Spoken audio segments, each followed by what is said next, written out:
Our correspondent Nisreen El-Shamayleh is in Jerusalem and Jacky Rowland is in Gaza City for us. Let's go first to Jacky in Gaza. Jacky, there's been yet another attack, hasn't there? Well, in the last few minutes, we actually saw a rocket launched from, literally just a stone's throw from where I'm standing. And the problem is that obviously Israel has this procedure whereby it will seek to locate the target, the place from which rockets were fired, and then it will in turn carry out strikes, or at least that has been the tactic up until now. We have heard statements from Israeli spokesmen saying that they're aware that rockets are being fired from densely populated areas. They say that they will do everything humanly possible to avoid civilian casualties, but in a situation like this, literally rockets are being fired all around. We have seen throughout the past 3 or 4 hours approximately 10 Israeli airstrikes actually on Gaza City. We've heard sirens wailing as ambulances have been going out to the scenes. We know that at least one person was dragged out from the rubble in one of the areas that have been devastated by an airstrike in the Zaytun area of Gaza City. Beyond that, on the political front, if I could just let you know that the Palestinian factions in Gaza are due to meet around about now. As they put it, they are going to discuss how to confront what they described as Israel's military escalation against Gaza. I think we've already seen to an extent how they are intending to crank up the pressure. The very fact that, as you just mentioned, there has been a rocket that has reached as far as the Gush Etzion settlement just to the south of Jerusalem. So both sides quite clearly now are seeking ways to move things up a notch.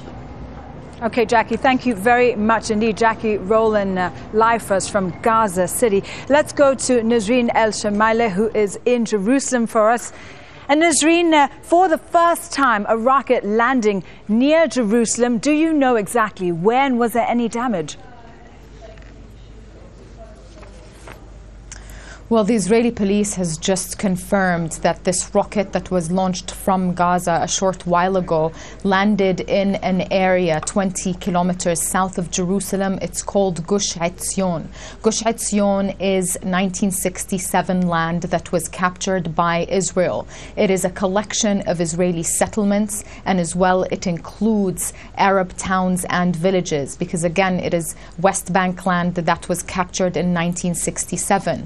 The Israeli police said that the rocket landed in an open area and didn't cause any damage or injuries. However, 2 days ago, Israelis were concerned about the communities that live in the south, about 40 kilometers away from Gaza. Now, the concern was Thursday that Tel Aviv, the commercial capital of Israel, has come under attack with rockets reaching a suburb of Tel Aviv for the first time in 20 years. On Friday, however, the shock came that the heart of the country, the symbol of sovereignty for Israel, Jerusalem, has also been targeted by rockets from Gaza.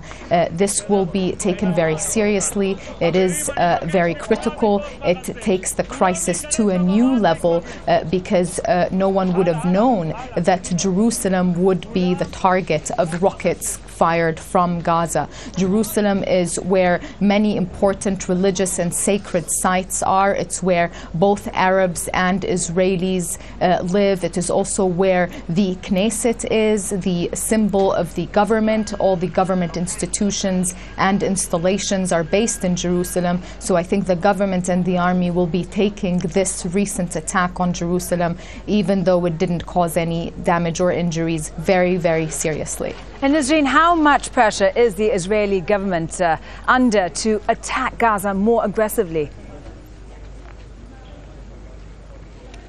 Well, now after these rockets that landed in Tel Aviv and Jerusalem, it is safe to say that the Israeli public is going to mount more pressure on Prime Minister Benjamin Netanyahu to take immediate action to stop these rockets being fired into Israeli land.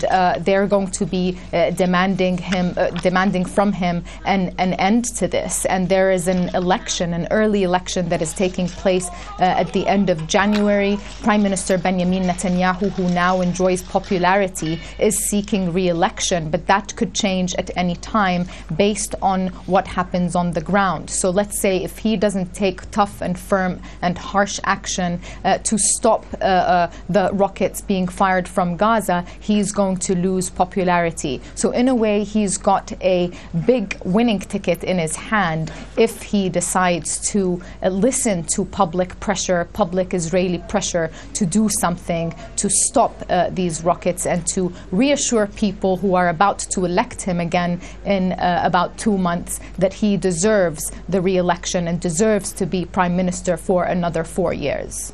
Okay, Nisreen, thank you very much. We're going to leave it there for now. Nisreen El-Shamayleh live for us from Jerusalem. We'll, of course, keep bringing you developments on the ongoing conflict between Gaza and Israel.